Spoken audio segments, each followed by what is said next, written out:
రాష్ట్రమంతా సంక్రాంతి సంబరాల్లో మునిగితే ఏలూరులో కొన్ని చోట్ల ఆ జోష్ కనిపించడం లేదు. ఏలూరు తూర్పు, పడమర, దక్షిణ వీధుల్లో ఉండేవారంతా పెద్ద పండుగను మానుకుని గంగానమ్మ తల్లిని పూజిస్తున్నారు. పూర్తి సమాచారం మా ప్రతినిధి మహేష్ అందిస్తారు. తెలుగువారి అతిపెద్ద పండుగ సంక్రాంతి. ఇక ఉభయ గోదావరి జిల్లా వాసులకు ఈ సంక్రాంతి పండుగ మరింత ప్రత్యేకం.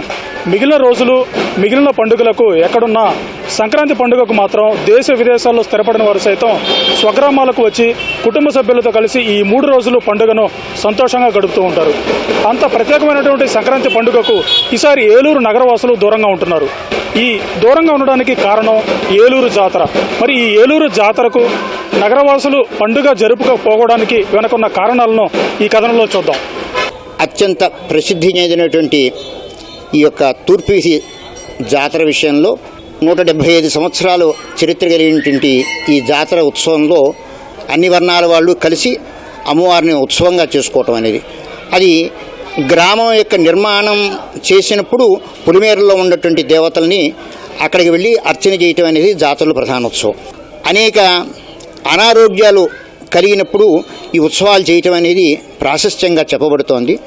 ఆ సమయంలో అందరూ ఏకోన్ముఖులుగా ఉండటం కోసంగా ఏ పండుగలు ఉన్నప్పటికీ కూడా ఆ పండుగలు ఏమీ చేయకుండా అన్నీ ఆపుకొని గ్రామోత్సవానికి విశేషమైనటువంటి ఖ్యాతిని కల్పించడం అనేది ప్రధాన ధ్యేయం. అలాగే దేవోత్సవాల్లో మనుష్యోత్సవాల నిషేధం అని చెప్పని శాస్త్ర నిర్ణయం ఉన్నది. ఇది జాతర సమయంలో ఎప్పుడు ఏ తిథులైనప్పటికీ కూడా వారాలే ప్రాధాన్యంగా చెప్పబడింది. అది ప్రధానంగా ఆదివారం నాడు కుంభం పైటం, సోమవారం నాడు అమ్మవారిని కొర్లబండిలో ఊరేగించుకుంటూ తీసుకుని వెళ్ళటం అనేది గతంలో ఎప్పుడూ జరుగుతోంది, ఇప్పుడు కూడా అలాగే జరుగుతోంది. ఇక జాతర విషయానికి వస్తే ఈ అమ్మవారికి ఒక కొలుపులు ఒక అనాదిగా వస్తున్నది. అలాగే ఇవాళ 85 ఏళ్ళు, 90 ఏళ్ళు, 100 ఏళ్ళు ఉన్నవాళ్ళు కూడా ఈ గుడి గురించి చెప్పటం, ఆ యొక్క కాగితం పరంగా ఉన్న చరిత్ర విశేషాలన్నీ మేము పొందుపరిచాం. గంగానమ్మ, మహాలక్ష్మమ్మ, అంకమ్మ, పోతురాజు బాబు ఈ గ్రామదేవతలకు సంబంధించింది మనం చెప్పుకున్నటువంటి ఏలూరు జాతర. 175 ఏళ్ల చరిత్ర కలిగినటువంటి ఈ ఏలూరు జాతరను జనజాతర, జనంతో జాతర, సర్వజన సమ్మేళన జాతరగా అభివర్ణిస్తూ ఉంటారు. ఉమ్మడి పశ్చిమ గోదావరి జిల్లాలో ఎక్కడా లేని విధంగా 90 రోజుల పాటు ఈ జాతరను నిర్వహిస్తూ ఉంటారు. పూర్వం కలరా, మసూచి లాంటి ప్రమాదకర వ్యాధులు సంభవించినప్పుడు ఆ ప్రమాదకర వ్యాధుల నుంచి ఇటు ప్రజలను, గ్రామస్తులను రక్షించాలని వేడుకుంటూ ఈ జాతరను జరిపేవారు.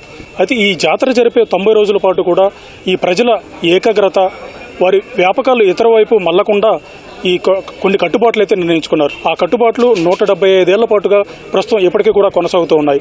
ఈ క్రమంలోనే ఈ సంక్రాంతి పండుగ కూడా ఏలూరు నగరవాసులు దూరంగా ఉంటున్నారు.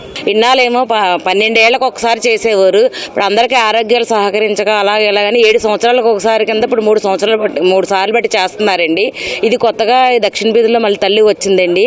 ఎప్పుడు చూసిన జాతర కన్నా ఈ సంవత్సరం బాగా చేస్తున్నాము. ఈ జాతర స్టార్ట్ అయిన 90 రోజుల కానించి సంక్రాంతి చేసుకోము. మేము కార్తీక మాసం చేయము, ఏ గుడికి వెళ్ళము, ఏదైనా తల్లినే మొక్కుతాము. పెళ్లిళ్ళు అలాంటి గృహప్రవేశాలు అన్నీ ఆపేస్తాము. ఎవరన్నా కాలం చేసినా ఏం చేసినా సరే సైలెంట్గా తీసుకెళ్తాం, కానీ వాళ్ళకి ఏమీ చెయ్యము. ఈ మా ఆచారం ప్రకారంగా 7 సంవత్సరాలు నైట్ 10 దాటితే బయటికి వెళ్ళకూడదు. వాకిట్లో ఈ పండగ ముగ్గులు అవేమి వేయి. మా తల్లిని తప్ప ఇంకెవరిని, రెండో దేవతను కానీ ఎవరిని పూజించం. అసలు కొత్త బట్టలు కట్టుకోము. ఎవరు చుట్టవాళ్ళు వచ్చినా బొట్టు పెట్టి ఒక చీర జాకెట్ అవేమి ఇవ్వము.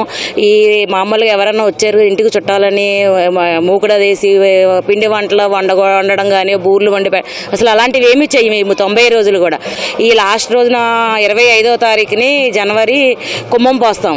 ఆ కుంభం పోసిన రోజునే ఏదన్నా మళ్ళీ 90 రోజులు బట్టి ఆపినవన్నీ స్టార్ట్ చేస్తాం. కొత్త బట్టలు కట్టుకోవడం కానీ, ఈ అమ్మవారికి పండగకి ఏమైనా వండడం కానీ, ఇంటికి వచ్చిన చుట్టానికి బొట్టు పెట్టి సాగనంపడం కానీ.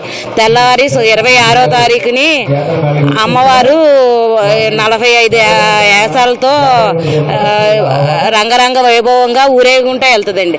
అప్పుడు ఈ చుట్టుపక్కల చుట్టాలు ఎవరైనా సరే ఆ టైంకి ఉందే లేదని చూడరు. ఒక ఇంటికి వచ్చేసరికి 100 మంది చుట్టాలు తీసుకొస్తారు. ఎందుకంటే ఏలూరు మొత్తం మీద ఆ రోజు గుడి ఏడంగా 50 లక్షల దాకా జనం వస్తారు ఉంటారు. చూసారుగా, ఇవ్వండి ఏలూరు జాతర విశేషాలు. ఏలూరు నగరవాసులు సంక్రాంతి పండుగ జరుపుకోపోవడానికి ఉన్న కారణాలు. కెమెరామెన్ రమణతో ఉమామహేష్, ఈటీవీ న్యూస్, ఏలూరు నుంచి.